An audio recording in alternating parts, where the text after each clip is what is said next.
അങ്ങനെ ക്രിസ്മസിന്റെ പിറ്റേന്ന് നമ്മൾ രാവിലെ തന്നെ കപ്പ ബിരിയാണിക്കുള്ള പ്രിപ്പറേഷൻസ് സ്റ്റാർട്ട് ചെയ്തിട്ടുണ്ട്. അടുക്കളയിൽ ആൾ കൂടുതലായതുകൊണ്ട് ഞങ്ങളുടെ പരിപാടികളൊക്കെ പുറത്തായിരുന്നു. അച്ചക്കുട്ടിനും ഞാനും കൂടെ മൊത്തത്തിലൊന്ന് കറങ്ങാൻ നടന്നു. രാത്രി ആയതും നമ്മുടെ പള്ളിയിൽ നിന്ന് കരോൾ സംഘം. എല്ലാ തവണയും ക്രിസ്മസിന് വയനാട്ടിലേക്ക് പോകുമ്പോൾ ഇച്ചായന്റെ വക കുറെ കഥകൾ ഉണ്ടാവും പണ്ട് കരോള് വീട്ടിലെത്തുന്നത്. പക്ഷെ എല്ലാ തവണയും ക്ലാസ്സും കഴിഞ്ഞ് കരോൾ സിംഗിങ് കോമ്പറ്റീഷൻ ഒക്കെ കഴിഞ്ഞ് വയനാട് കയറുമ്പോഴേക്കും എല്ലാ തവണയും ഈ കരോള് മിസ് ചെയ്യാറാണ് പതിവ്. പക്ഷെ ഇത്തവണ നമുക്ക് ഭാഗ്യമുണ്ട്. അതുകൊണ്ട് തന്നെ കരോള് കാണാനും അതിൽ പങ്കെടുക്കാനും പറ്റി.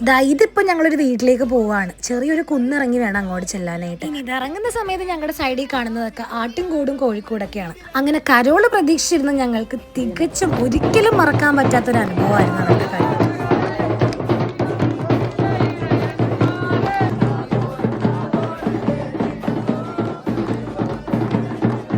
അങ്ങനെ ഇത്തവണത്തെ ക്രിസ്മസ് ഒരിക്കലും മറക്കാത്തൊരു അടിപൊളി അനുഭവമായിരുന്നു. അങ്ങനെ ഏകദേശം പരിപാടികളൊക്കെ കഴിഞ്ഞ് 12 മണിയായപ്പോഴത്തേക്കും വിറച്ചെല്ലാവരും വീട്ടിൽ കയറി.